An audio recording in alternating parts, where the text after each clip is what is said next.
สวัสดีครับสวัสดีครับท่านนักลงทุนและนักวิเคราะห์วันนี้นะครับบริษัทท่าเรือราชาเฟอร์รี่จำกัดมหาชนขอนำเสนอข้อมูลบริษัทให้กับท่านนักลงทุนได้ทราบโดยท่านสามารถส่งคำถามได้ในช่วงท้ายนะครับวันนี้กับผมขอแนะนำคุณอภิชาติ ชโยภาสนะครับกรรมการผู้จัดการบริษัทท่าเรือราชาเฟอร์รี่จำกัดมหาชนและกับผมนลินทร์ ชลวิทยาสิทธิกุลเป็นนักลงทุนสัมพันธ์นะครับเป็นผู้ร่วมให้ข้อมูลในวันนี้นะครับโดยในวันนี้นะครับการนำเสนอข้อมูลจะประกอบไปด้วย Company Background Business Outlook แล้วก็ Financial Data แล้วก็ Business Plan นะครับผมครับขอเริ่มเลยนะครับสวัสดีครับท่าเรือราชาเฟอร์รี่นะครับเราก็ได้อยู่ในตลาดทรัพย์มาเป็นเวลา3 ปีแล้วนะครับ Key Development ของเราก็คือหลังจากเข้าตลาดทรัพย์ที่เราระดมทุนจากมหาชนก็คือเราไปซื้อเรือเราได้ซื้อเรือตั้งแต่ปี58 59 60 61ก็คือทั้งหมดเนี่ยวันนี้เรามีเรือทั้งหมดเพิ่มอีก3 ลำรวมถึงปัจจุบันเป็น15 ลำเรือลำแรกที่เราเข้ามาเป็นเรือญี่ปุ่นนะครับเป็นเรือขนาดไซส์กลางซึ่งวิ่งเร็วนะครับวิ่งจากดอนสักเข้าเกาะพะงันเนี่ยใช้เวลาปกติใช้เวลาเกือบ2 ชั่วโมงครึ่งเรือลำนี้สามารถวิ่งได้2 ชั่วโมงนะครับเรือลำที่2เราซื้อมาจากเกาะไหหนันนะครับเกาะไหหนัน2 ลำสุดท้ายเนี่ย2 ลำมาจากไหหนันเป็นเรือขนาดใหญ่ยาวเกือบ90 เมตรสามารถบรรจุรถได้ถึง70 กว่าคันรถขนาดเล็กนะครับทั้ง2 ส่วนเนี่ยเรานำมาเพื่อเพิ่มประสิทธิภาพในการให้บริการกับลูกค้ารวมทั้งเตรียมตัวปลดระวางเรือเก่าที่มีอยู่จำนวนหนึ่งนะครับก็จนถึงปัจจุบันนี้เรือที่เราเอามาก็สามารถเพิ่มรายได้ตามเป้าหมายที่ตั้งใจไว้ในส่วนของเงินระดมทุนที่เข้ามาเราก็มาลงทุนอยู่2 ส่วนแรกก็คือเราเปิด RP Job นี่ก็คือเป้าหมายเป็นเสมือน CSR ด้วยแล้วก็เป็นตัวลิงก์ระหว่างผู้ประกอบการในเกาะกับผู้ประกอบการนอกเกาะโดยเฉพาะแรงงานที่ขาดแคลนในเกาะสมุยแรงงานขั้นพื้นฐานเช่นพนักงานล้างจานพนักงานทำสวนเนี่ยขาดแคลนเราเป็นตัวกลางนะครับตัวกลางให้ผู้สนใจที่จะเข้าไปทำงานในเกาะสมุยเกาะพะงันและเกาะเต่านะครับส่วนอีกอันนึงที่เราเอาไปลงทุนคือ RP Transport เป็นรถการให้บริการซึ่งในอดีตที่ผ่านมาเราไม่ได้ทำเองเราไปจอยกับบริษัทคู่ค้ามาวันนี้เราได้ทำเองจนครบวงจรแล้วก็คือเรามีรถวิ่งให้บริการในเกาะสมุยเกาะพะงันในจังหวัดสุราษฎร์ธานีรวมถึงวิ่งให้บริการที่กรุงเทพโดยที่ทำร่วมกับบริษัท ATP 30นะครับจนถึงวันนี้ก็ถือว่ารถวิ่งในจังหวัดสุราษฎร์ธานีวิ่งในเกาะประสบความสำเร็จแต่รถที่วิ่งระหว่างรถวิ่งระหว่างกรุงเทพถึงเกาะพะงันเนี่ยยังอยู่ในระยะเริ่มต้นคาดว่าไม่เกินปีนี้สิ้นปีนี้หรือปีหน้าเนี่ยคิดว่ารายได้จากธุรกิจนี้จะทำเทิร์นอราวด์นะครับตามเป้าหมายนะครับในส่วนของสัดส่วนการถือหุ้นนะครับเดี๋ยวให้ผู้ลงทุนว่าทางกลุ่มตระกูล ชโยภาสคือของกลุ่มผมแล้วก็เครือข่ายนะครับเรายังถืออยู่ประมาณ60 กว่าเปอร์เซ็นต์63%70 กว่าเปอร์เซ็นต์นะครับก็ยืนยันว่ายังไงเรายังอยู่ตรงนี้นะครับเรามีความมั่นใจในบริษัทและเราก็ยังไม่ขายหุ้นเลยครับนะครับในส่วนของ Business Outlook นะครับวันนี้อย่างที่เรียนให้ทราบว่าเรามีเส้นทางนะครับถ้าจะเห็นนะครับเรามีเส้นทางจากสนามบินลูกค้าจากสนามบินสุราษฎร์ธานีจากกรุงเทพลงสุราษฎร์ก็จะไปใช้บริการรถตู้ RP Van RP Transport ไปยังเส้นทางเกาะสมุยเกาะพะงันแล้วก็มีพันธมิตรเป็นลมพยากับส่งเสริมให้บริการจากเกาะพะงันเข้าเกาะเต่ามีทุกวันนะครับเส้นทางที่เราเพิ่มมาเมื่อปีที่แล้วคือรถจากกรุงเทพที่เข้าสารรถ ATP 30เที่ยว2 ทุ่มนะครับเที่ยว2 ทุ่มลงมายังเกาะพะงันทุกวันนะครับแล้วเส้นทางไปยังนครศรีธรรมราชจากนครศรีธรรมราชเข้าท่าเรือวันหนึ่งตอนนี้ให้บริการผ่านบริษัทนิชาทันวันละ5 รอบนะครับส่วนที่กระบี่กับที่ภูเก็ตก็ดีเราให้บริการผ่านพันทิปนะครับโดยการทำออนไลน์มีการส่งช่วงงานนะครับในอนาคตวันนี้ในอนาคตเรากำลังเซ็นสัญญากับคู่ค้า อีกเจ้าหนึ่งซึ่งจะมีมาจากต่างประเทศกำลังรอเซ็นสัญญาอยู่ก็จะเพิ่มทราฟฟิกลงลูกค้าที่สนามบินที่สุราษฎร์ธานีพร้อมกันนี้ RP Transport เป็นบริษัทเดียวนะครับบริษัทเดียวที่ให้บริการเที่ยวเช่าเหมากลางคืนเที่ยว4 ทุ่มครึ่งเราดูแลชัตเตอร์ไฟเราเป็นบริษัทเดียวดูแลชัตเตอร์ไฟลงเที่ยวดึกคือเที่ยว4 ทุ่มลงจากจีนลงที่สุราษฎร์ธานีประมาณ2 ทุ่มถึง3 ทุ่มให้บริการ4 ทุ่มครึ่งจากดอนสักเข้าสมุยเที่ยงคืนนะครับลูกค้าส่วนนี้ในช่วงปีที่แล้วกลางปีประสบความสำเร็จมากแต่ช่วงนี้เนื่องจากธุรกิจการท่องเที่ยวจีนเนี่ยมันสโลว์ดาวน์แต่คาดว่านะครับหลังไตรมาส 3เนี่ยก็ได้จะพลิกฟื้นเป็นอย่างเดิมนะครับต่อไปครับในส่วนการลงทุนที่เรียนให้ทราบเราลงในทุนของ RP Transport นะครับเรื่องรถตู้เรื่องรถมินิบัสเราลงทุนในRP Marketplace ออนไลน์เรามีระบบออนไลน์ท็อปอัพกับลูกค้าที่เติมเงินในต้นปีที่ผ่านมาวันละ600,000 บาทต่อวันลูกค้าที่เติมเงินเข้ามาตลอดนะครับแต่ช่วงนี้ก็โลไปหน่อยเพราะว่าภาวะเศรษฐกิจด้วยนะครับเรามีเรือทั้งหมดเพิ่มอีก3 ลำ R10 R11 R12 นะครับต่อเลยครับในส่วนของการพัฒนาท่าเป็นคีย์ไฮไลท์ของจากปีนี้จนอีก3 ปีข้างหน้าเราได้พัฒนาท่าเทียบเรือที่เกาะสมุยเป็นท่าเรียบร้อยแล้วเรามีทั้งหมด4 ท่าเทียบเรือซึ่งสามารถให้บริการได้ capacity maximum capacity 10,000 คนต่อวันซึ่งตอนนี้ช่วงเทศกาลที่ผ่านมาสงกรานต์ตรุษจีนเนี่ยให้บริการ 6,000 ถึง 7,000 คนถ้ามากกว่านี้ในอนาคตเนี่ยก็ต้องขยับขยายแต่สมุยก็ยังยืนยันว่าภายใน3 ปีเนี่ย capacity นี้ยังให้บริการได้ในส่วนท่าเทียบเรือที่ดอนสักตอนนี้มี3 ท่าเทียบเรือเกิดคอขวดครับ congestion จำเป็นอย่างมากที่จะต้องขยายท่าเทียบเรือจากเดิม3 ท่าเพิ่มอีก2 ท่าเป็น5 ท่าอยู่ระหว่างการขออนุญาตการทำท่าเทียบเรือถ้าทำท่าเทียบเรือเสร็จตอนนี้ capacity ของดอนสักเนี่ยจะเพิ่มจากวันละ 6,000 จะเพิ่มไปถึง 20,000 คนต่อวันนะครับเพราะเป้าหมายของบริษัทเราไม่ได้หยุดอยู่นิ่งที่สมุยพังงานเราจะเดินทางเราจะนำเรือไปเทียบท่าที่เกาะเต่าเพราะเกาะเต่าภายในอีก2 ปีข้างหน้าก็จะมีท่าเทียบเรือเป็นท่าสาธารณะนะครับเราก็วางแผนว่า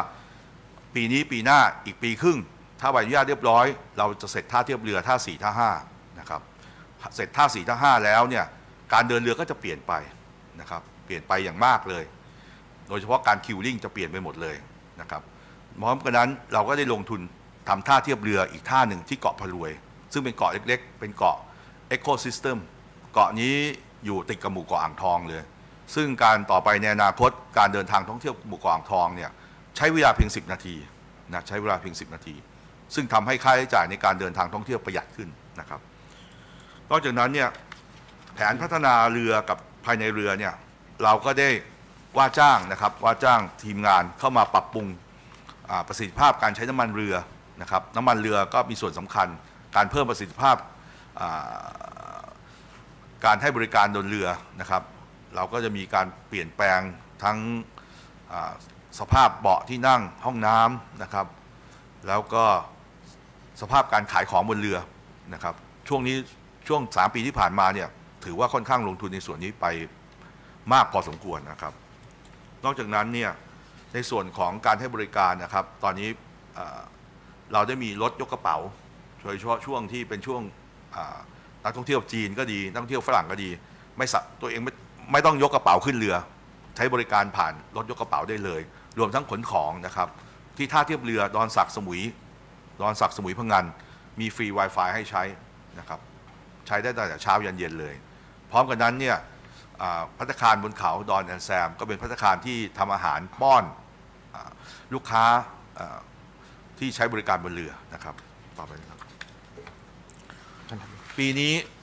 นี้นะครับเป็นปีที่ครบรอบใกล้จะ40 ปีของท่าเทียบเรือเฟอร์รี่แล้วเนี่ยเราก็มีพันธมิตรเพิ่มเติมนะครับนอกจากแอร์เอเชีย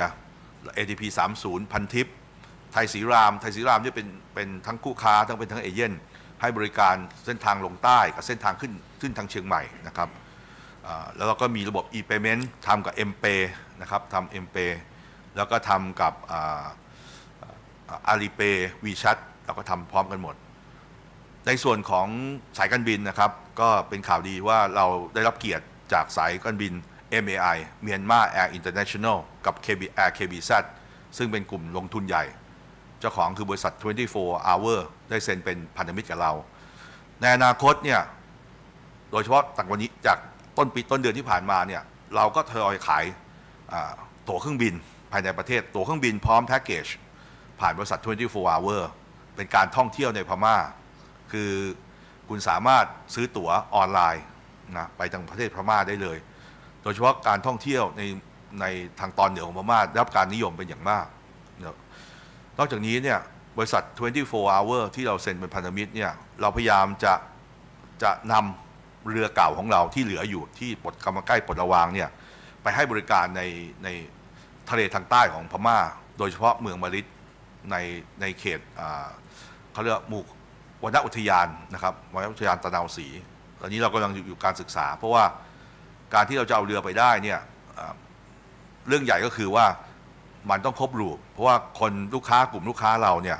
เป็นกลุ่มลูกค้าไม่ได้ลูกค้าไฮเอ็นลูกค้าเราเนี่ยเป็นลูกค้าที่ใช้บริการรถบวกเรืองั้นกลุ่มนี้นิยมการใช้บริการในการเดินรถเราพยายามจะเน้นว่า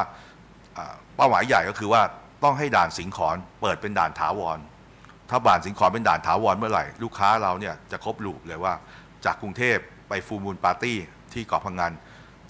เสร็จจากเกาะพังงานฟูลมูนปาร์ตี้จะไป after party ที่มะริดซึ่งเรามีเครือข่ายทั้งในรถในมะริดแล้วก็ในเกาะที่เราไปเคลียร์ไปใช้ไปศึกษาอยู่นะครับคาดว่าต้องให้ด่านสิงขรเปิดเป็นด่านถาวรความพร้อมผมพูดวันนี้ได้เลยว่าด่านเปิดเมื่อไหร่พร้อมเมื่อนั้นเลยแล้วก็เรือจะข้ามไปในเขตพม่าต้องใช้เวลาขอBOI ใบอนุญาตก็คงไม่เกิน6 เดือนถึง1 ปีเรือก็จะพร้อมให้บริการเรือเก่าที่เรามีอยู่เนี่ยเป้าหมายผมก็คือเราอยากจะเอาไปเดินเรือในประเทศที่เขายังเพิ่งเริ่มต้นโดยที่เราลงทุนไม่เยอะนะครับถามว่ามะริดยังเป็นเหมือนกับภูเก็ตเมื่อสัก 50-60 ปีที่แล้วความสดความใสยังมีอยู่นะครับแล้วเป็นโอกาสที่ว่านักท่องเที่ยวต่างประเทศโดยเฉพาะคนจีนชอบมากอาหารการกิน culture คนพม่าโดยเฉพาะคนมะริดพูดภาษาไทยได้พอได้นะครับต่อเลยครับในส่วนของปัจจัยเสี่ยงของบริษัทนะครับก็ยังมีเรื่องปัญหาเรื่องน้ำมันนะครับปีที่ผ่านมาเนี่ยน้ำมันมันยังในช่วงขาขึ้นตัวเว้นปีนี้ช่วงไม่กี่เดือนเนี่ยขาลงแต่ก็ผันผวนพอสมควรนะครับแล้วก็การท่องเที่ยวพึ่งพาอุตสาหกรรมท่องเที่ยวอย่างที่เรียนให้ทราบว่าเราลูกค้าช่วงที่ผ่านมาปีกว่าเนี่ยก็คือลูกค้าจีนเราก็เห็นเทรนด์เมื่อ 2-3 เดือนที่ว่าลูกค้าน้อยลงนะครับแต่เราก็ไม่นิ่งนอนใจนะครับเราก็เสริมจากลูกค้าจากกลุ่มอื่นเข้ามาแล้วก็เรื่องสุดท้ายเรื่องการพึ่งพาบุคลากรที่เป็นผู้เชี่ยวชาญที่ต้องมีกัปตันเรือต้นกลเรือเนี่ยอันนี้ก็เป็นหนึ่งในเหตุที่เราเปิด RP Job เพราะ RP Job เนี่ยจะเป็นหน่วยสรรหาบุคลากรให้เราแล้วก็เพิ่มทักษะในการทำงานนะครับต่อเลยครับเดี๋ยวขอให้คุณอาร์ต IR ผมได้ชี้แจงเรื่องตัวเลขดีกว่าครับขอบคุณครับการให้บริการของบริษัทนะครับบริษัทเนี่ยมีบริการหลักเป็นท่าเรือข้ามฟากนะครับแล้วก็ให้บริการเรือเฟอร์รี่จากท่าเรือดอนสักนะครับไปเกาะสมุยและเกาะพังงานนะครับโดยปัจจุบันนี้บริษัทมีท่าเรือเที่ยวไปกลับนะครับประเภทประจำตามเที่ยวเวลานะครับจากเส้นทางดอนสักเกาะสมุยนะครับจำนวน30เที่ยวต่อวันนะครับและดอนสักเกาะพังงานเนี่ย12เที่ยวต่อวันและสมุยพังงาน10เที่ยวต่อวันนะครับส่วนสัดส่วนรายได้นะครับผมบริษัทมีรายได้มากกว่า 80% จากการเดินเรือนะครับผมและรองลงมาเป็นรายได้จากการจำหน่ายอาหารและสินค้าสะดวกซื้อนะครับแล้วก็รายได้จากรถตู้โดยสารนะครับผลประกอบการของบริษัทโดยรวมนะครับปี 2018 นะครับรายได้รวมอยู่ที่750ล้านบาทนะครับแบ่งเป็นรายได้จากการเดินเรือ658ล้านบาทรองลงมาจะเป็นรายได้จากการจำหน่ายอาหารและสินค้าสะดวกซื้อนะครับจำนวน49ล้านบาทถ้ามาพิจารณาจากรายไตรมาสนะครับจะพบว่าไตรมาสที่1ของปี 2019 รายได้จากการเดินเรือเนี่ยเพิ่มขึ้นนะครับจากเดิมที่ 2018 นะครับอยู่ที่167ล้านบาทนะครับ เพิ่มขึ้นมาเป็น169 ล้านบาทนะครับผมแล้วก็จะเห็นได้ว่ารายได้จากรถนะครับผมรถโดยสารเนี่ยมีการปรับตัวเพิ่มสูงขึ้นนะครับผมต่อมานะครับต้นทุนค่าบริการนะครับผมค่าใช้จ่ายหลักของธุรกิจของเรานะครับผมอยู่ปัจจุบันยังคงเป็นน้ำมันเชื้อเพลิงและก็น้ำมันหล่อนะครับผมรองลงมานะครับจะเป็นค่าใช้จ่ายพนักงานที่เพิ่มขึ้นเนื่องจากบริษัทมีการขยายงานนะครับในช่วงปีที่ผ่านมานะครับผมต้องมีการเพิ่มบุคลากรตามจำนวนเรือที่เพิ่มขึ้นนะครับแล้วก็เพิ่มจำนวน CSR เพื่อรองรับผู้ใช้บริการที่เพิ่มมากขึ้นด้วยนะครับแล้วก็อันดับ3เนี่ยจะเป็นค่าใช้จ่ายค่าเสื่อมราคานะครับผมเนื่องจากบริษัทมีเรือใหม่เข้ามานะครับผมถัดมานะครับเป็นต้นทุนการขายสินค้านะครับผมทิศทางการของการขายต้นทุนการขายสินค้าเนี่ยค่อนข้างทรงตัวนะครับผมโดยปัจจุบันนี้บริษัทได้มีการบริหารต้นทุนคลังสินค้านะครับผมเพื่อให้สินค้าเนี่ยตอบสนองกับความต้องการของผู้บริโภคมากขึ้นนะครับผมต่อมาครับกำไรขั้นต้นนะครับผมของบริษัทลดลงนะครับเนื่องจากว่าต้นทุนการให้บริการเรือที่เพิ่มขึ้นนะครับผมจากต้นทุนน้ำมันแล้วก็น้ำมันหล่อนะครับผมที่เพิ่มขึ้นแล้วก็ค่าเสื่อมนะครับผมส่วนกำไรสุทธิลดลงเนื่องจากว่าเรามีค่าบริหารจัดการเนี่ยเพิ่มขึ้นนะครับเนื่องจากปริมาณคนที่เพิ่มขึ้นนะครับปัจจุบันนะครับผมณวันที่19มิถุนายนนะครับผม RP เนี่ยมีราคาอยู่ที่ 2.44 บาทนะครับผม Earning per share อยู่ที่ประมาณ 0.5 ณไตรมาสที่1นะครับครับผมสไลด์ถัดไปเป็นสถิตินะครับผมปัจจุบัน book value ของเรานะครับอยู่ที่ 4.69 บาทนะครับผมซึ่งสูงกว่าราคาปัจจุบันอยู่นะครับผม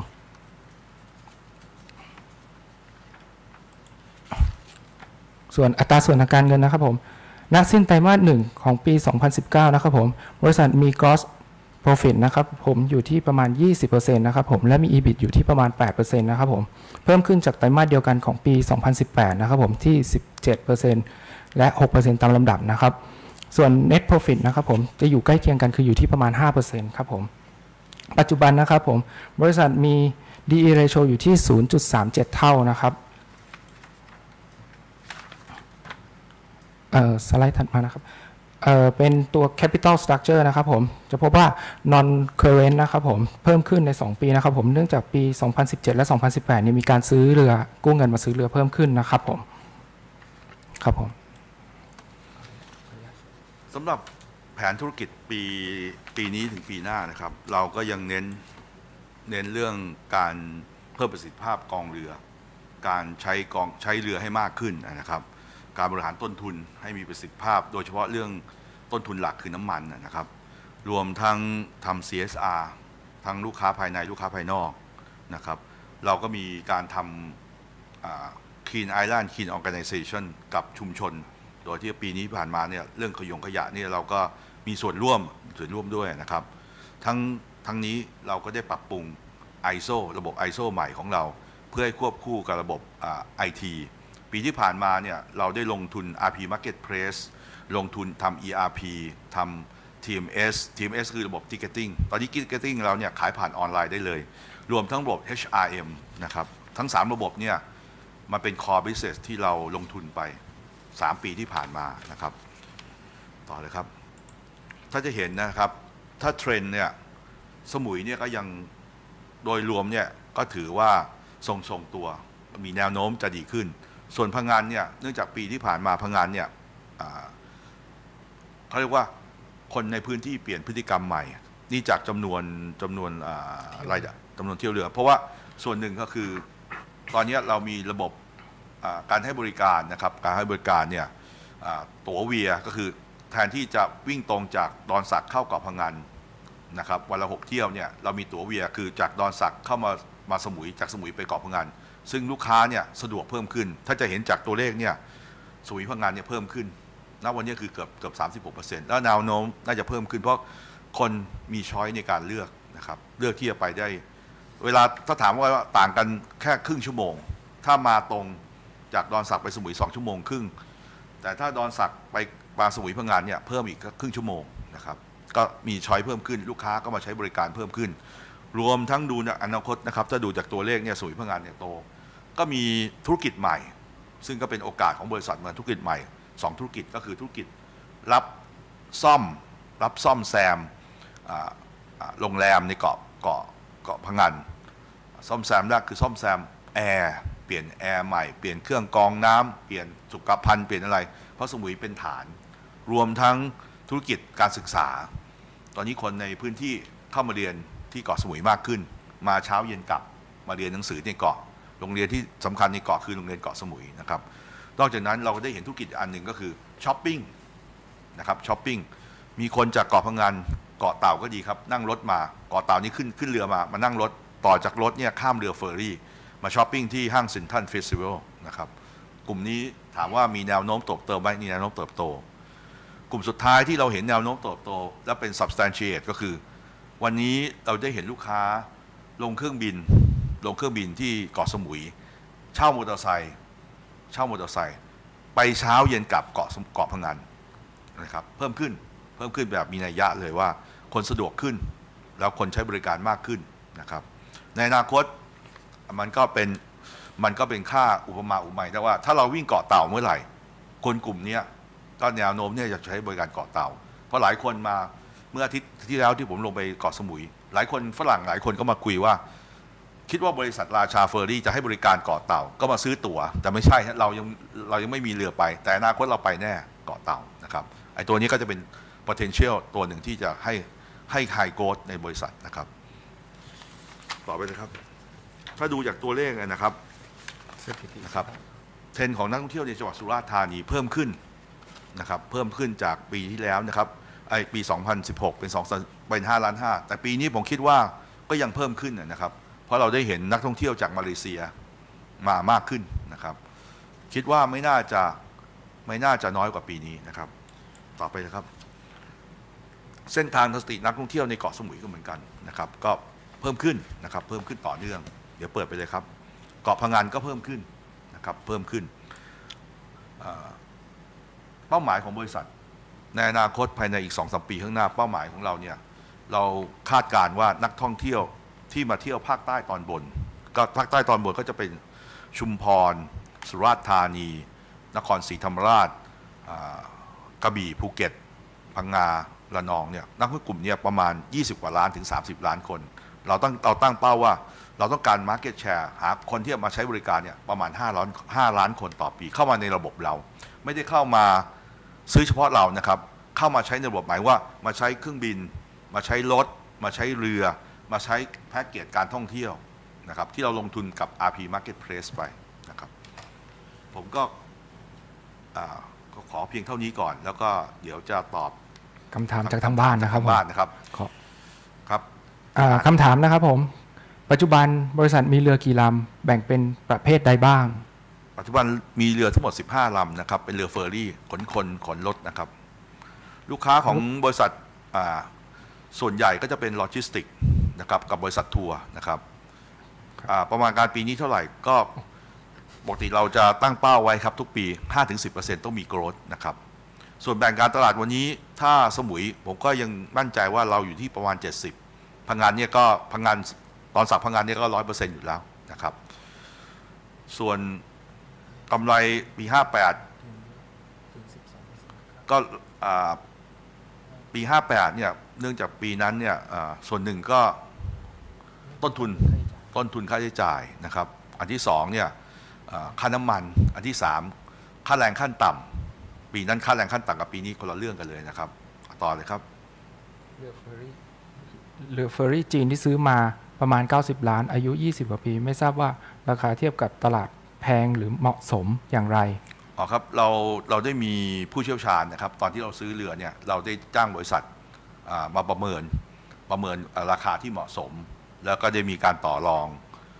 แล้วบริษัทประเมินเนี่ยเขาก็มั่นใจว่าราคาที่เราซื้อเนี่ยเหมาะสมนะครับเราถึงได้ทำการซื้อนะครับตัดค่าซ่อมโอเวอร์ฮอลมีรายการตัดค่าซ่อมโอเวอร์ฮอลใน Q3 ปีที่แล้วเกิดจากเหตุผลอะไรแล้วอนาคตซ่อมใหญ่ก่อนแผนที่กำหนดมีไว้หรือไม่คือต้องเรียนให้ทราบคร่าวๆแล้วกันว่าปีที่แล้วเนี่ยมันมีเรือจม เรือจมที่ภูเก็ตนะครับหลังจากเรือจมเนี่ยทางมาตรการหน่วยงานภาครัฐไม่ใช่ภาครัฐอย่างตัวเราเองด้วยเพิ่มเซฟตี้เข้าไปคือเพิ่มเซฟตี้ตัวนี้มันก็ทำให้คอสหลายตัวที่เราทุกปีเราตั้งไว้เนี่ยมันต้องเพิ่มเซฟตี้เพิ่มอย่างเยอะอย่างหนึ่งยกตัวอย่างหนึ่งก็คือแพรชูชีพเปลี่ยนใหม่หมดเลยเรื่องแรกแพรชูชีพ2ก็ระบบอะลามนี่ต้องติดให้ครบเลยอันที่3เซฟตี้อีกอันหนึ่งก็คือที่เราเพิ่มขึ้นก็คือระบบ Fire Extinguish คือทั้งหมดต้องมีเพิ่มขึ้นทันทีนะครับโดยเฉพาะเซฟตี้ในระหว่างใต้ท้องเรือเนี่ยหลังจากปีที่แล้วเนี่ยงานโอเวอร์ฮอลตัวเนี้ยรวมทั้งเครื่องเรือเนี่ยทางหน่วยงานภาครัฐรวมทั้งเซอร์เวเยอร์เราไม่ได้ทำเองนะครับเรามีเซอร์เวเยอร์เข้าไปตรวจสอบเพื่อเพิ่มความมั่นใจในการใช้บริการของลูกค้านะครับไอ้ตัวนี้ก็คือปีที่ผ่านมาถามว่ามันเกินกว่าเป้าไหมยอมรับว่าเกินกว่าเป้าแต่มันเป็นเรื่องเซฟตี้โดยเฉพาะโดยตรงเรื่องความปลอดภัยของลูกค้านะครับบริษัทเป็นเจ้าของท่าเรือกี่ท่า2ท่าครับดอนสักสมุยเป็น2ท่าพังงานเนี่ยเป็นท่าของเทศบาลแต่ท่าที่เกาะพะรวยจะเป็นท่าส่วนตัวนะครับเป็นท่าของบริษัทถ้าอนาคตถ้าพะรวยโตท่าเรือเป็นของท่าเรือราชาเฟอร์รี่นะครับบริษัทมีแนวบริหารรายได้ธุรกิจอื่นอันนี้ที่ผมเรียนให้ทราบว่ารายได้จากธุรกิจอื่นเนี่ยโดยเฉพาะการทำเขาเรียกว่าทำจองออนไลน์ที่เราทำ RP Marketplace เราก็หวังอย่างยิ่งเพราะว่ามันเสร็จเรียบร้อยหมดแล้วก็คือ1การขายตั๋วเครื่องบิน2ขายตั๋วขายตั๋วแพ็กเกจห้องพักแพ็กเกจท่องเที่ยวมันสามารถทำลิงก์ได้ครบวงจรนะครับอันนี้คงได้เห็นผลปีนี้คงได้เห็นผลว่าลูกค้าในนี้มาใช้บริการจริงแค่ไหนแต่ที่เราเห็นที่ผ่านมานะครับที่เห็นผ่านมาระบบ RP Top Up มันเติมเงินทุกวันนะครับเติมเงินทุกวันแล้วก็มี substantiate นะครับเรื่องรถบัสนะครับเรื่องรถบัสช่วงนี้เราให้บริการจากกรุงเทพมหานครนะครับเที่ยว2 ทุ่มไปยังเกาะพะงันนะครับเราให้บริการทุกวันในอนาคตเนี่ยเราก็หวังว่าถ้าด่านสิงขอนเปิดเนี่ยเราอาจจะเข้าไปที่ด่านสิงขอนเพราะเรามีรถช่วงต่อไปที่มะริดนะครับแต่เส้นทางอื่นจากนี้เนื่องจากเราเนี่ยเน้นการท่องเที่ยวในสุยพะงันเกาะเต่าเราต้องการ make sure ว่าตัวเนี้ยมันกำไรจริงๆนะครับทางบริษัทราคาตั๋วเนี่ยเราต้องผ่านคณะกรรมการพิจารณาของจังหวัดสุราษฎร์ธานีเป็นคนพิจารณาเราไม่ได้ยึดเราขอนะครับเราขอตลอดว่าอย่างที่เรียนให้ทราบว่าขอขึ้นแต่ก็จะไปกระทุ้งหนักก็ไม่ได้ผู้ใหญ่ก็บอกว่าบริษัทยังมีกำไรอยู่เห็นใจประชาชนเห็นใจประชาชนแต่ก็ต้องอยู่ให้ได้นะครับต้องเรียนให้ทราบแต่เราก็ไม่นิ่งนอนใจครับเราทำ2 อย่างส่วนที่เราทำได้เราทำส่วนที่ทำได้เช่นลดต้นทุนเล่นขยายเส้นทางเล่นหาอะไรได้อื่นเราทำหมดผมก็บอกว่าเราจะพยายามช่วยให้มากที่สุดถ้าช่วยไม่ได้เราต้องขอแบบแรงๆสักรอบหนึ่งนะครับต่อเลยครับเส้นทางดอนสักสมุยช่วงหนึ่งดูทรงตัวอันนี้ตอบข้อ11เนี่ยนะครับอย่างที่เรียนให้ทราบคือเรื่องหนึ่งก็คือการเติบโตของสมุยเนี่ยเนื่องจากลูกค้าหลักของเราจริงๆก็คือยังเป็นโลจิสติกอยู่โลจิสติกเนี่ยมันก็อยู่การบริโภคภายในเกาะถามว่ามันคงที่เนี่ยมันก็เป็นส่วนหนึ่งถ้าเราจะเติบโตเนี่ยเราต้องเติบโตจากลูกค้านอกเกาะแบบลูกค้าที่เป็นนักท่องเที่ยวแล้วปีนี้ที่เราเห็น2 ปีก็คือกำลังซื้อคนไทยเนี่ยไม่ใช่เติบโตมากคนในพื้นที่มีจำกัดแต่ถ้าอนาคตอย่างที่ผมเรียนให้ทราบอนาคตเราสามารถหาลูกค้ามาจากมาเลเซียได้เพิ่มขึ้นเนี่ยมันก็จะทำให้เติบโตเพิ่มขึ้นหลายปีที่ผ่านมาเนี่ยที่เติบโตเพิ่มขึ้นตลอดเนี่ยเพราะว่าส่วนหนึ่งก็คือลูกค้าจากภูมิภาคอื่นมาใช้นะครับเช่นคนเชียงใหม่คนอุบลคนอะไรมาใช้เนี่ยไม่มีการเติบโตแต่วันนี้กำลังซื้อในประเทศมันเริ่มหดตัวมา2 ปีที่ผ่านมานะครับนอกจากเรือราชามีบริษัทอื่นก็มีคู่แข่งครับเรามีคู่แข่งก็จะมีคู่แข่งเรา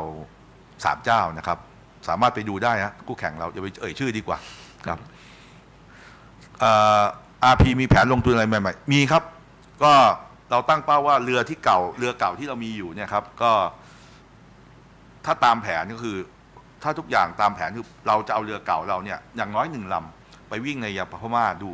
เพราะพม่าเนี่ยเขามีแต่เรือเกยหาดเขาไม่ได้มีเรือเฟอร์รี่เพราะอย่างเงี้ยหน้ามรสุมทุกวันนี้หน้ามรสุมเข้าเนี่ยเรือวิ่งไม่ได้ แล้วในเกาะของพม่าเนี่ยเป็นน่าเสียดายในเกาะที่เราไปทำอยู่เนี่ยเขาเลี้ยงมุกเขาเลี้ยงหอยมุกเขาเลี้ยงปูนิ่มเขาเลี้ยง lobster ซึ่งถ้าเกิดเราสามารถทำได้เนี่ยเขาสามารถ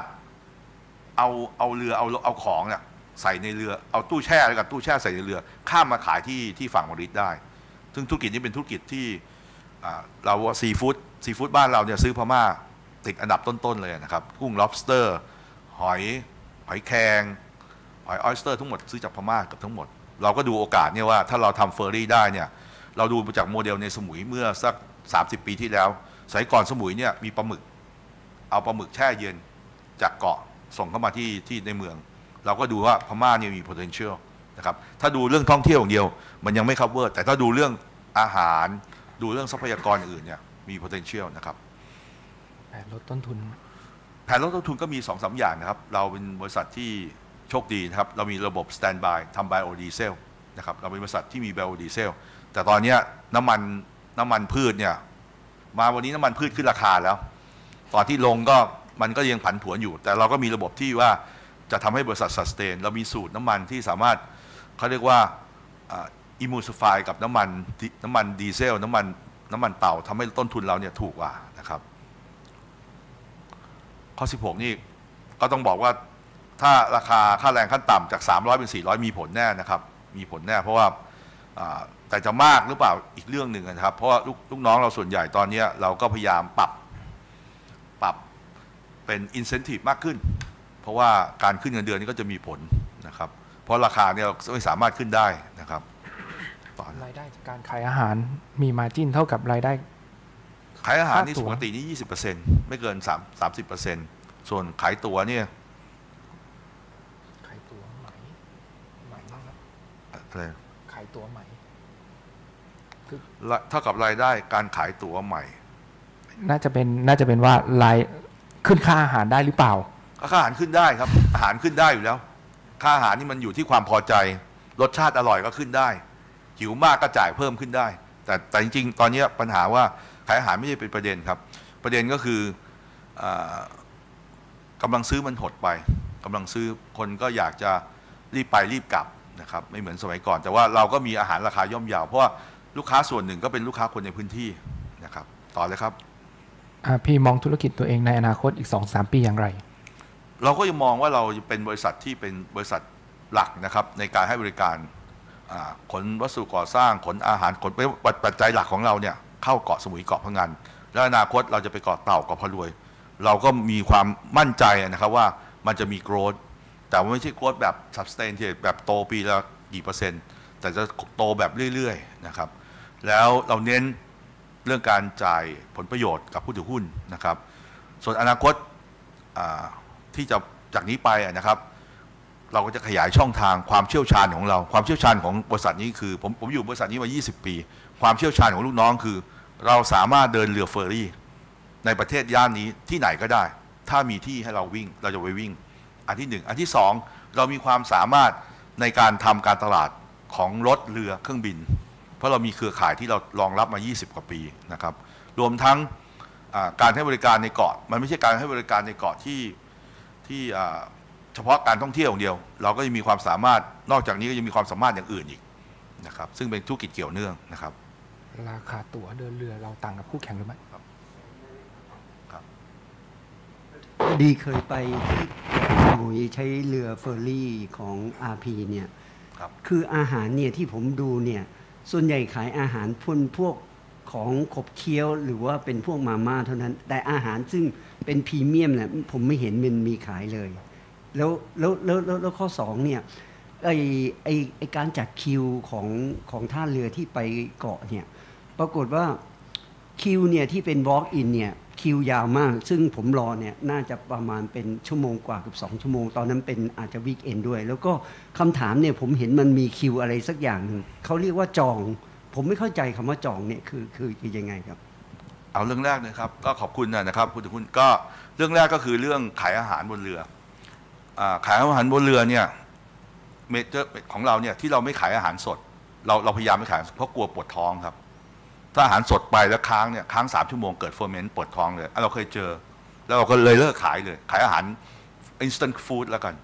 อันที่สองถ้าถามว่าอาหารดีมีไหมเรามีแบ็คแคนยอนนะครับถ้าไปดูในแบ็คแคนยอนอาหารพรีเมียมเลยอาหารราคาแพงเลยขายอย่างดีเลยอันที่สามที่ถามว่าคิวจองนี่ครับที่ท่านถามว่าถูกต้องเลยคิวจองของบริษัททุกวันนี้1 ชั่วโมงสามารถถ้าซื้อแบบออนไลน์นะครับซื้อออนไลน์เข้าไปเลยกับเอเย่นหรือออนไลน์กันตรงถ้าออนไลน์ตรงวันที่1กรกฎาคมไม่มีค่าจองก็คือซื้อไปเลยถ้าจองออนไลน์เนี่ยลงตรงเวลาเที่ยวหนึ่งเราล็อกระวางไว้30 ถึง 40 คันไม่ต้องรอครับแต่ต้องจองออนไลน์คือจองออนไลน์คือจองล่วงหน้า2 ชั่วโมงนะครับเราเป็นบริษัทเดียวที่มั่นใจบอกคุณจอง2 ชั่วโมงนี่คุณได้ลงเรือเลยถ้าคนอื่นไม่กล้าพูดนะผมบอกเรามีเขาเรียกว่าอนุกรมของเราคือนี่เป็นประสบการณ์คืออนุกรมของระวางเรือวันนี้เรือวิ่งกี่ลำเราบอกเลยสเปซที่เหลือจากการจองเนี่ยสามารถบอกได้ท่านจองท่านได้ไปหรือเปล่านะครับอันนี้มั่นใจเพราะเราทำมานี่ระบบนี้เราขึ้นมาปีที่3แล้วหลังจากเข้าตลาดซับนะครับแล้วเรามีเรือใหญ่ก็ไม่ต้องมีปัญหานะครับต่อเลยครับท่านฮัลโหลครับผมจรูนนะครับเป็นผู้ถือหุ้นนะครับอยากถามท่านคุณพิชาติว่าที่ดินที่ลงในงบ5.1เนี่ยทั้งเกาะสมุยทั้งฝั่งดอนสักเนี่ยเราเป็นน.3 ก.ทั้งนั้นทำไมเราเปลี่ยนเป็นโฉนดไม่ได้นะครับก็ตอนนี้เรากำลังทำอยู่นะครับเพราะว่าข้างเคียงมันมานานแล้วผมก็ซื้อเข้ามาอีกทีพูดตรงๆเลยนะผมก็ทำอยู่ที่สมุยไม่รู้จะเสร็จเมื่อไหร่ที่สมุยจำไม่ได้ขอไปแล้วครับขอไปท่านถามมาเราขอไปต่อเราทำรั้วหมดแล้วครับไม่ต้องกลัวว่าไทยเป็นลูกที่มีรั้ว100%แต่ว่าถ้าถามว่าออกเมื่อไหร่เนี่ยเราไปเร่งไม่ได้ถ้าถามว่าทำไหมทำครับเพราะทางแบงก์ก็กระทุ้งมาเหมือนกันต้องให้รีบทำก็ดีครับท่านถามเรื่องดอนสักแล้วไอ้ทางสมุยเนี่ยมันที่เราดูในแผนที่เป็นสี่เหลี่ยมที่บล็อกไว้นั่นคือประมาณ10 กว่าไร่ที่ของบริษัทเลยใช่ไหมครับที่มีท่าเรืออยู่ครับส่วนดอนสักที่มันเป็นภูเขานั่นใช่ที่ดินของบริษัทไม่ใช่ครับไม่ใช่นะฮะที่บนเขามีพระอยู่องค์นึงนะฮะไม่ใช่ครับเป็นถ้าพระใช่แต่ว่าที่ดินแต่หลังจากพระไม่ใช่ที่เรือแล้วแต่มัน60 กว่าไร่นี่มันเลยไปถึงตรงไหนนะครับเลยไปถึงตึกเหลืองครับที่ออกเป็นทางเรียบทะเลเรียบที่รถวิ่งไปเรื่อยๆออกไปถึงนอกที่มีรั้วกั้นนะครับแต่ยกเว้นภูเขาไม่ใช่ภูเขาไม่ใช่ครับภูเขาส่วนหนึ่งใช่แต่ไม่ใช่ทั้งหมดเพราะมันเป็นน.3 ส่วนถึงพระเนี่ยใช่พระสุดท้ายเลยใช่เลยพระไม่ใช่หมดท่าที่เรือรถจอดเพื่อลงเรือนี่ใช่ไหมใช่ครับคือท่านถามมาดีแล้วว่าปีนี้เป็นปีที่เราวางแผนนะครับว่าเราจะไม่รอท่า4ท่า5เสร็จเพราะถ้ารอท่า4ท่า5เสร็จมันอาจจะทูเลตไปแล้วเราจะพัฒนาพื้นที่หน้าท่าตอนนี้อยู่ในระหว่างการออกแบบอยู่แล้วก็คงเป็นเรื่องเป็นราวแถลงข่าวมหาชนเลยว่าเราจะลงทุนอะไรเพราะหลายท่านไม่ทราบนะครับบริษัทราชากับคู่แข่งรวมกัน3 บริษัทรวมกันครับ3 บริษัทนี้รวมกันปีหนึ่งประมาณ3 ล้านคนท่านว่าเยอะไหมครับเยอะดิครับบอกให้ว่าเยอะเพราะว่า3 ล้านคนเนี่ยพอเขาลงเกาะสุยไปเกาะพังงานตั้งแต่ตี 5หรือตี 4กลับเที่ยว4 ทุ่มครึ่ง4 ทุ่มคนพวกนี้ทุกวันนี้เขามีปัญหาว่าเขาจะต้องไปกินข้าวในสุราษฎร์ธานีเขาจะต้องไปช้อปปิ้งไปอะไรเสื้อตอนนี้เรากำลังทำตลาดเป็นตลาดชุมชนท้องถิ่นซึ่งเราก็เชิญพันธมิตรเรามาขายของเพื่อจะให้มีที่กินที่ใช้เพราะพื้นที่เรายังมีเหลืออยู่เยอะนะครับอันนี้ก็ท่านถามมาดีแล้วก็คิวลิ่งที่ท่านบอกดีแล้วครับพื้นที่มันไม่พอจริงเรากำลังขยายเราจะทำทราฟฟิกนะครับทราฟฟิกที่แบบว่าเดี๋ยวหลายท่านคงจะแปลกใจแล้วเราทำใหม่เลยเพราะว่าวันนี้ผมเข้าใจเลยว่าถ้าเป็นคนต่างถิ่นไปดูทำไมมันยังโบราณอยู่ต้องซื้อตั๋วต้องรอต้องนู่นต้องนี่ผมเข้าใจนะไม่ใช่ไม่เข้าใจผมอยู่เมืองนอกมาก่อนผมก็พยายามจะลดขั้นตอนตรงนี้ไปแต่การลดขั้นตอนตรงนี้มันจะมีปัญหากับเรือตอนขาเข้านึกออกไหมครับเรือขาเข้าขาออกมันใช้3 ท่ามันเกิดคอขวดเพราะงั้นตอนนี้วิธีการทำวันที่ทำให้เกิดคอนเจชั่นเราถึงทำท่าหลักผูกเรือตอนนี้เราทำหลักผูกเรือให้เสร็จพอหลักผูกเรือให้เสร็จเราก็จะมีสเปซซิ่งสำหรับการเข้าออกเรือเดี๋ยวท่านจะเห็นว่าปีหน้าหลังจากท่าสีทราฟฟิกไม่ใช่อย่างนี้แล้วผมไม่ยอมครับคือผมมีความเชื่อมั่นว่าคนปัจจุบันต่อให้ของถูกของดีแต่ช้าคนก็ไม่เอาใช่ไหมครับของถูกของดีต้องเร็วแล้วผมต้องการให้เร็วตอนที่สมุยคนในเกาะไปถามได้เลยแฮปปี้เพราะว่าชัวร์100%รถของท่านไปรออยู่บนสะพานเรือเลย100%ผมบอกว่าถ้าไม่ได้ไปผมต่อไปคงต้องนั่นเลยเพราะ ราะผมบอกลูกน้องทุกวันว่ามันเป็น key success factor ว่าคนพอใจในสิ่งที่เราให้บริการนะครับอย่างนี้แสดงว่าของซีทานควีนนี่ก็ต้องรอนานเลยครับที่เขาไปลูกค้าก็จะเยอะกว่าไม่ได้เดี๋ยวโดนหมิ่นประมาทครับเดี๋ยวโดนหมิ่นประมาทต้องขอโทษคือเอาให้คู่แข่งเนี่ยเขาก็มีประเด็นเพราะว่ามันไม่ใช่ท่าเขาท่าเทศบาลของผมเป็นท่าส่วนตัวผมมี4 ท่านะครับของเขาฝั่งดอนสักกับฝั่งสมุยนี่ท่าเช่าหมดเลยไม่ครับฝั่งดอนสักเป็นของเขาครับคู่แข่งพวกคู่แข่งเนี่ยจะไปพูดเขาเดี๋ยวมีปัญหาฝั่งสมุยเช่าเจ้าท่าใช่ไหมครับแล้วท่า4 ท่า 5ของเราที่ดอนสักนี่เจ้าท่าอนุมัติยังเพราะท่าเราเองเนี่ยครับไม่ต้องขอเลยครับขอดีครับขอท่า4 ท่า 5ต้องขอดีครับแล้วเขาอนุมัติให้ยังครับรอดีครับรอตอนนี้รออยู่แล้วท่าหนึ่งเนี่ยเราต้องลงทุนเยอะไหมฮะก็ประมาณ100 กว่าล้านครับประมาณ100แต่ไม่ต้องกลัวครับแบงค์ให้อยู่แล้วครับเพราะเขาเห็นแคชโฟลอยู่เพราะต้องเรียนให้ท่านพูดถึงผมจะไม่ยอมว่าให้เราเสี่ยงนะครับเพราะพี่น้องผมก็อยู่ด้วยผมก็บอกกับทุกคนว่าที่เราเพิ่มทราฟฟิกเนี่ยเราจะเพิ่มทราฟฟิกเพื่อไปเกาะพะรวยเกาะเต่าคุณจะรอให้ไปเขาเสร็จแล้วเราไปเราอาจจะไม่มีสเปซซิ่งเพราะมันไม่ใช่เรื่องมันเหมือนคุณต้องลงทุนก่อนเพื่อจะมาใช้บริการเหมือนกับสร้างโรงแรมให้เสร็จถึงจะมาใช้บริการอารมณ์ประมาณนั้นนะครับคือตอนนี้มันก็เหมือนมองนะเพราะว่าวันนี้เราจะดึงคน3 ล้านถึง5 ล้านคนที่มาใช้บริการในเกาะสมุยเกาะพะงันเกาะเต่าให้มาเราเป็น first choice ยังไงเราต้องเป็น first choice คือถ้าเรามาเป็น first choice เนี่ยเรื่องอื่นสบายเพราะว่าในอนาคตคนอาจจะมาวิ่งเทียบท่าเทียบเรือเราก็ได้จริงไหมครับเราก็บอกให้คุณมาใช้เลยคิดค่าเทียบท่าก็ได้หรืออาจจะมีพันธมิตรต่างประเทศบอกเฮ้ยต่อไปไม่ต้องสร้างท่ามาใช้ท่าเราเลยก็ได้จริงไหมครับอยากทำนี่แค่ว่าไอ้ท่าของเราเนี่ยเรือสำราญใหญ่ๆที่เมืองนอกมันเทียบได้ไหมฮะคืออย่างนี้ครับต้องอธิบายว่ามันเกี่ยวกับดาฟน้ำถ้าดาฟน้ำเนี่ยเกิน5 เมตรคือความลึกของน้ำเนี่ยแล้วความกว้างของเรือเกิน18 เมตรเทียบไม่ได้ครับเรือเนี่ยสามารถยาวสุดของเราคือ100 เมตรคือความยาวเรือ100 เมตรกินน้ำลึกไม่เกิน5 เมตรความกว้างไม่เกิน18 เมตรถามว่าถ้าเป็นเรือโคสตัลหรือว่าเรือโคสตัลเรือที่วิ่งอยู่ในเมดิเตอร์เรเนียนได้ครับเรือที่วิ่งอยู่ในจีนทางตอนใต้ได้ครับแต่ถ้าเป็นเรือแบบสตาร์คูดไม่ได้ครับนะครับไม่ได้เชิญเลยครับคืออย่างนี้คือในฐานะนักท่องเที่ยวเนี่ยครับคือพอไปถึงเนี่ยท่านบอกว่าปิด4 ทุ่มแต่ผมจำได้ว่าทางท่าเรือบอกว่าประมาณ2 ทุ่มคือความหมายของผมเนี่ยคือถ้าเกิดจองเรือไม่ได้เนี่ย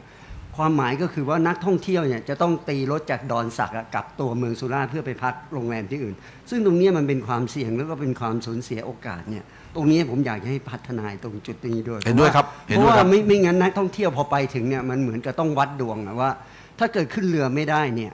มันจะต้องตีรถเพราะว่าตรงแถวนั้นโรงแรมมันคงจะสภาพมันคงไม่ดีมันจะต้องตีรถเนี่ยเข้าตัวเมืองซึ่งไปพักตรงห่างจากดอนสักเนี่ยไปโรงแรมเนี่ยผมคิดว่าอาจจะสัก80 โล60 โลประมาณนั้นนะซึ่งตรงนี้มันเป็นการเสียโอกาสเห็นด้วยครับเพราะเรามีที่ครับปีนี้เราอยู่ในกระบวนการแผนเรามีที่อยู่ประมาณ3 ไร่เราจะทำโรงแรมขนาดเขาเรียกว่า2 ดาว 3 ดาวเป็นบูติกหน่อยหนึ่งคือเป็นคนที่ตกเรือแล้วกันพูดถึงคนตกเรือมาสามารถมาพักเราจะมี2 อย่างคือคลาสที่เป็น2กับคลาสที่เป็นรถโลจิสติกนะครับแต่ตอนนี้ไม่มีปัญหาส่วนใหญ่คนในพื้นที่จะรู้ว่า4 ทุ่มครึ่งเนี่ยเขามาจองหมดแล้วต้องคนในพื้นที่แต่คนนอกพื้นที่เนี่ยเราก็ยังให้บริการถึง ทุ่มครึ่งนะครับแต่โซฟาวันนี้ผมก็ยังดูจากตัวเลขดูจากรายงานรีพอร์ตเนี่ยเที่ยว ทุ่มครึ่งเนี่ยเรากวาดเกือบหมดนะครับโซฟานะครับแต่4 ทุ่มครึ่งเนี่ยเราก็จะเป็นเอ็กซ์ตร้าก็คือมีเที่ยวเช่าเหมาซึ่งตัวนี้ก็กวาดเกือบหมดทุกคืนนะครับแต่อย่างที่ท่านพูดหน้าเทศกาลเห็นด้วยครับมีคนโทรมาบ่นว่าทำไมไม่ทำโรงแรมรีสอร์ทที่ดีๆหน่อยเซฟตี้แล้วก็เป็น first right คือถ้าเกิดตอนเช้าคุณตื่นมาคุณข้ามเรือเลยเข้าใจครับอันนี้เราดูอยู่ครับเชิญนะครับต่อครับมีใครไอ้ที่บริษัทจะไปทำลงทุนที่เกาะพะรวยนี่เกาะพะรวยนี่ไฟฟ้าก็ไม่มีอะไรถูกต้องครับนักท่องเที่ยวเขาจะไปกันเหรอครับแล้วมันจะคุ้มค่าที่เราลงทุนไหมคืออย่างนี้ครับเกาะพะรวยเนี่ยมันเหมือนเกาะในอเมริกามันเป็นเกาะเอโคซิสเต็มในเกาะเนี่ยมันจะเหมือนเกาะช้างหรือเกาะกูดเมื่อสัก 30-40 ปีที่แล้วเห็นโอกาสกับเห็นวิกฤตมันเรื่องเดียวกันเลยคือตอนนี้คนอยู่ในเกาะพะรวย 2,500 ครัวเรือนนะครับเช็คได้เลยมีถนนเส้นหนึ่งผมเองอะไปเอาที่แปลงนี้20 ปีที่แล้วนะไม่ใช่ปีนี้20 ปีที่แล้วแล้วก็เอาให้บริษัทเลยเพราะบอกเลยว่ามันเกาะที่สวยและเป็นเกาะที่ติดหมู่เกาะอ่างทอง มันเป็นหนึ่งเดียวในโลกนะถ้าเป็นหนึ่งเดียวในโลกเชื่อผมน่าจะเป็นหนึ่งเดียวมันขายง่ายเพราะมีนักการเมืองท่านหนึ่งมาคุยว่าเกาะเนี่ยเขาอยากให้เป็นเกาะที่แบบเรือเฟอร์รี่ไปขี่จักรยานไปขี่เป็นเกาะที่เกาะสีเขียวเป็นกรีนไอแลนด์เป็นเกาะที่นักท่องเที่ยวแบ็คแพ็คไปต้องการไปซึมซาบวัฒนธรรมทางใต้ซึ่งผมเห็นด้วยเลยถ้าเราไม่ทำวันนี้เราไปขายแบบสมุยพังงานเกาะเต่าเงี้ยนับวันมันเกิด erosion เราจะไม่ sustain นะเราจะไม่ sustain ถามว่าราคาถ้าไปน้อยก็คิดแพงไปมากก็คงคิดถูกแต่ว่าที่เราจะได้จริงๆก็คือเราจะได้ new frontier ใหม่นะครับถามว่าลงทุนเยอะไหมผมว่าไม่ได้เยอะมากถามว่าวันนี้รถไปในรถเที่ยวเรือที่เหมาคัน 3,500 นะ 3,500 ไปเช็คได้คนเท่าไหร่คน150 บาทนะไม่ถูกนะเช็คดูได้เลยครับที่ผมทำเนี่ยเพราะชาวบ้านเขาอยากให้เราไปทำด้วยแล้วมันเกาะเนี้ยมันเหมือนเกาะที่แบบในเกาะใหญ่เนี่ยมันจะมีครึ่งนึงเป็นวัดอุทยานที่อยู่ติดและในวัดอุทยานเนี่ยมันจะมีถ้ำลอดนี่ต้องยาวตั้ง5 กิโล5 หรือ 10 กิโลเนี่ยเป็นถ้ำลอดใต้น้ำเนี่ยน้ำลอดไปเลยสวยอันนี้สวยมากผมยังชอบเลยถ้าผมไม่ชอบผมไม่ทำอ่ะนี่ชอบนี่ไม่เป็นแพชชั่นเนี่ยต้องอยากไปคนส่วนใหญ่ที่อยู่ในเกาะนี่ก็เป็นชาวบ้านที่เขาก็อยากจะให้มันมีอะไรใหม่ๆเขาเองก็ไม่ได้อยากเอาความเจริญนะครับท่านพูดถูกว่าไม่มีไฟฟ้าใช่แต่ตอนนี้เขาใช้ปั่นนะครับเขาใช้ปั่นไฟฟ้าจากอำเภอไปมีนักเรียนเรียนอยู่ครับแล้วที่ดินเกาะพะรวยนี่เป็นของบริษัทเลยเปล่าครับเป็นที่ราชพัสดุครับเป็นที่ทารัฐเช่า30 ปีเรียบร้อยแล้วครับที่6 ไร่กว่าพอครับพอเราติดทะเลดิครับไม่ติดทะเลทำท่าไม่ได้ต้องติดทะเลเลยครับครับมีอะไรไหมครับแล้วก็ไอ้ที่ไปชนปะการังนี่ตกลงยังไม่เรียบร้อยเลยครับอ๋อยังไม่เรียบร้อยครับก็สู้อยู่ในชั้นศาลดีกว่าอย่าไปพูดเลยไม่ดีครับเพราะทนายเขาดูอยู่ถ้าเราแพ้นี่ก็เราต้องจ่าย20 ล้านเลยนะฮะเขาไม่ให้พูดครับแต่ว่าเรามั่นใจครับถ้าถามผมส่วนตัวนะครับเพราะว่ามันมีหลายประเด็นครับเยอะไปหมดครับราคาตั๋วเรากับคู่แข่งไม่เท่ากันครับราคาควบคุมบริษัทจะมีบริการใหม่ๆเพิ่มขึ้นไหมก็ออนไลน์ครับเราจะขายเครื่องบินเพราะในอนาคตเนี่ยทางพันธมิตรเราเนี่ยเป้าหมายเขาที่เขามาจอยกับผมว่าเขาบอกเขาอยากจะบริษัท MAI กับ KBZ เขาต้องการบินเครื่องบินจากล่างกุ้งลงสุราษฎร์ธานีที่เขาอยากมาจอยกับเราเพราะว่าคนพม่าอยู่ทางใต้เยอะแล้วเขาก็ไม่อยากขึ้นรถก็อยากจะมีอันที่สองเนี่ยถ้าเกิดเขามาทำที่สุราษฎร์ธานีเนี่ยมันก็สามารถเชื่อมการท่องเที่ยวให้เป็นลูปได้นะครับอันนี้อนาคตว่าไปคุยแล้วว่ายังก็ยังมีปัญหาอยู่นะครับไอ้ข้อนะฮะคือผมดูในคลิปเนี่ยมันจะมีคลิปหนึ่งนะว่าเรียกว่าสร้างสะพานจากดอนสักไปสมุยเห็นไหมฮะเห็นครับรู้จักครับมันจะเป็นไปอย่างนั้นได้หรือถามว่าทำได้ไม่ทำได้หรือตอนนี้จีนมันทำอะไรก็ได้ผมเห็นมันทำสะพานใหญ่ๆเนี่ยปัญหาว่าเรื่องแรกเลยนะครับเรื่องแรกที่ต้องถามว่าเส้นทางที่ทำสะพานเนี่ยความสูงของแนวสะพานจะเป็นเท่าไหร่หนึ่งอันที่สองถ้าก่อสร้างสะพานต่อเมตรเนี่ยไม่รู้กี่พันล้านเป็นพันล้านนะครับต่อเมตรอาจจะเป็น10,000 ล้าน 20,000ปัญหาที่3ที่ถามว่าพอท่านสร้างสะพานเสร็จ2 เรื่องที่ต้องตอบคำถามมนต์เสน่ห์มันไม่เหมือนเกาะแล้วนะที่ฝรั่งมาเกาะสมุยเกาะพังงานนี่เขาต้องการมนต์เสน่ห์นะครับแต่ถามว่าผมไม่มีปัญหาเพราะในเกาะสมุยเนี่ยมี100 เกาะนะครับเมือง100 เกาะใช่ไหมครับเรายังมีเราก็สามารถให้บริการเกาะอื่นได้ซึ่งผมก็ได้เรียนให้ท่านทราบว่าเฮ้ยเราทำหลายเกาะไม่ทำเกาะเดียวความเสี่ยงเราพยายามให้เสี่ยงน้อยที่สุดนะครับแต่คงไม่สร้างใช่ไหมฮะเนี่ยคิดว่าอย่างนั้นรัฐบาลมันต้องแล้วถ้าผมไม่ตอบแทนรัฐบาลแต่ถามผมว่าจะมีปัจจัยไหมผมว่ามันก็ลำบากอะนะเพราะว่าเรื่องแรกเลยถ้าเป็นสะพานถ้ามีสะพานเราก็เห็นอยู่ถ้าอย่างมีสะพานที่นั่นก็จะมีมูฟเมนท์ที่เข้าออกคนอาจจะไม่นอนในเกาะสมุยก็ได้ใช่ไหมการค้าขายก็แย่ลงนะครับเชิญเลยครับ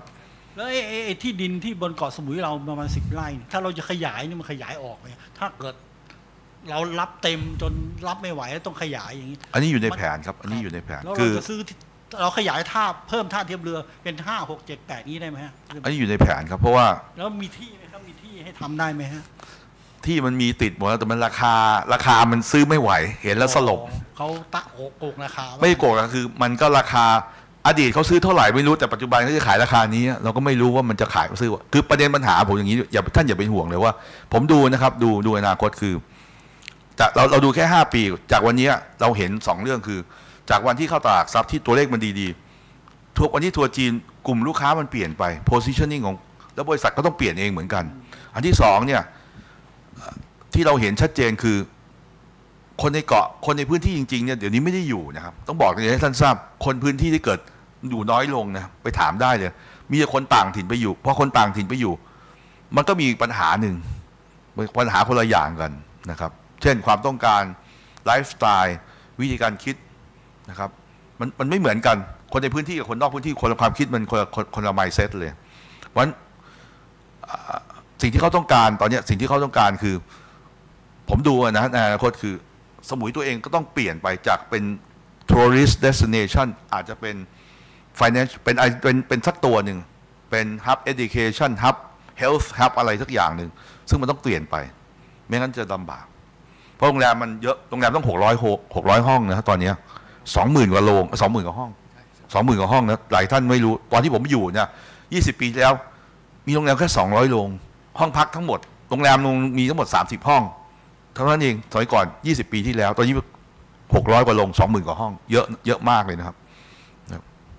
ต่อเลยครับเดี๋ยวผมจะตอบนี่ก่อนให้จบเลยปริมาณนักท่องเที่ยวที่เกาะแล้วตอนนี้ต่อวันเนี่ยปีหนึ่งประมาณ 2-3 ล้านก็หารไปเลยครับกี่วันแต่ผมว่ายัง capacity ยังไปได้นะครับยังไปได้นักท่องเที่ยวยังไปได้เพราะเกาะสมุยนี่ยังใหญ่ยัง capacity ยังพอเพียงปัญหาอย่างเดียวที่เกาะสมุยที่เราต้องช่วยกันหรือในฐานะของผมด้วยก็คือเรื่องขยะน้ำเสียไฟฟ้าน้ำมันเราก็ช่วยเราเป็นส่วนช่วยด้วยเราส่วนช่วยในการพัฒนาตัวนี้นะครับต่อเลยครับหมดหรือยังเดี๋ยวจะตอบทางบ้านก่อนครับทางบ้านเขาเขียนมาเต็มเลยหมดเลยนะโอเคครับครับต่อเลยครับท่านไหนอยากถามเรื่องอะไรผมก็ยินดีครับก็ถ้าไม่มีอะไรผมก็เดี๋ยวต้องขอบคุณนะครับผมก็ให้ความมั่นใจกับผู้ลงทุนรวมทั้งผู้ที่เกี่ยวข้องด้วยว่าเราเป็นส่วนหนึ่งในธุรกิจในเกาะสมุยเกาะพะงันและเกาะเต่าเราก็มุ่งมั่นในการพัฒนาให้มันดียิ่งขึ้นดังนั้นเราก็เข้าใจนะครับว่าการที่เราจะอยู่ได้เนี่ยธุรกิจต้องดูองค์ประกอบโดยรวมทั้งหมดนะครับส่วนเรื่องที่เป็นปัจจัยภายนอกที่เราไม่สามารถควบคุมได้เนี่ยเราก็ต้องบางครั้งมันต้องยอมรับนะครับแต่เราต้องพยายามทำของเราภายในให้จบก่อนเราโดยเฉพาะลดต้นทุนเราดูแลพนักงานเราใส่ใจเรารวมทั้งดูเรื่องความปลอดภัยผมเน้นเลยครับหลายท่านไม่รู้ว่าทุกคืนเนี่ยผมกว่าจะนอนเกือบเที่ยงคืนนะครับดูรถผมมีออนไลน์ดูเรือเข้าออกเที่ยวสุดท้ายผมถึงเกาะสมุยเกือบเที่ยงคืนทุกวันเราต้องให้ความใส่ใจอย่างมากเลยรวมทั้งกัปตันเรือลูกเรือทั้งหมดรวมทั้งผู้โดยสารนะครับผู้โดยสารเนี่ยผมให้ priority เลยว่าท่านสามารถคอมเพลนกับผมได้โดยตรงเลยไม่ต้องไปด่าใครด่าผมได้โดยตรงเลยแล้วก็ถ้าไม่ดีเราก็ต้องน้อมรับไปปรับปรุงนะครับเราก็ดูว่าอนาคตในสมุยนะครับมันต้องโตไปกว่านี้อีกมันไม่ใช่อยู่อย่างนี้มันต้องโตไปดีกว่านี้แล้วก็มันเป็นโลเคชันเดียวที่เป็นuniqueness ของโลกนะครับอย่างเกาะพะงันเนี่ยหลายท่านคงไม่รู้นะครับเกาะพะงันเป็น1 ใน 4ของโลกเลยนะครับ1 ใน 4ที่ของโลกที่มีฟูลมูนปาร์ตี้แล้วเป็นในเป้าหมายของคนวัยรุ่นในยุโรปครั้งหนึ่งในชีวิตต้องมาครั้งหนึ่งในชีวิตที่จะต้องมาเที่ยวนะครับคือเราทำฟูลมูนรถฟูลมูนเนี่ยเราเห็นเต็มทุกเที่ยวนะครับฟูลมูนไปดูได้เลยไปดูกิจการช่วงนี้ผมมั่นใจแล้วก็ถ้าเกิด after party ที่เกาะมะลิมันก็จะเป็นอีก1 เมเจอร์นักธุรกิจนายทหารในพม่าก็อยากให้เราไปทำบอกว่าความสามารถเราพาเขามาดูเลยนะเขาดีใจว่าหุยถ้าอย่างนี้พม่าก็จะโตเหมือนกันนะครับก็ขอฝากไว้นี่ว่าเราไม่ได้อยู่นิ่งหลังจากเข้าตลาดเราก็เพิ่มทุกปีแต่ก็ต้องขอโทษด้วยว่าบางครั้งมันไม่ได้ตามเป้าแต่เราทำเต็มที่แน่นอนขอบคุณครับ